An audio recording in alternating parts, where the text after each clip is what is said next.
Նախնական քննարկումների արդյունքում որոշվել էր, որ Կալիֆոռնիայի իշխանությունները $1 միլիոն կհատկացնեն հայ-ամերիկյան թանգարանին, սակայն այս տարվա հունվարին նահանգապետ Ջերի Բրաունը կասեցրել էր որոշումը։ Սակայն սենատոր Պորտանտինոյի գործադրած ջանքերի շնորհիվ նահանգապետի գրասենյակը, ֆինանսների վարչությունն ու սենատի բյուջեի գծով աշխատակազմը համոզել են ֆինանսավորման վերականգնման անհրաժեշտության հարցում։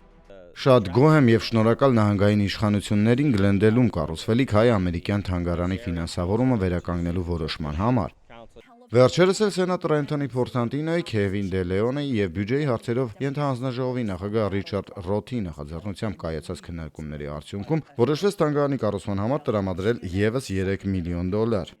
Կալիֆոռնիան միշտ էլ աջակցել է կարևոր թանգարանային նախագծերին եւ իմ ցանկությունն էր, որ հայկական թանգարանին արժանի ուշադրություն եւ աջակցություն ցուցաբերվի։ Մեծ ձեռքբերում է, որ նահանգային սենատի բյուջեի հարցերով հանձնաժողովը համաձայնել է $3 միլիոն հատկացնել ի հավելում ավելի վաղ նահանգային բյուջեի կողմից այս նախագծին հատկացված գումարին։ Հայ-ամերիկյան թանգարանը կառուցվելու է Գլենդելի սրտում, հենց կենտրոնում, նոր վերաբացված կենտրոնական գրադարանի հարևանությամբ։ Շենքը ներառելու է ցուցասրահներ, ուսանողական կենտրոններ, փոքրիկ թատրոն ու դասասենյակներ։ Ավելի քան 1.5 հեկտար մակերեսով թանգարանը նախատեսվում է դրսից շրջապատել գեղեցիկ պարտեզով։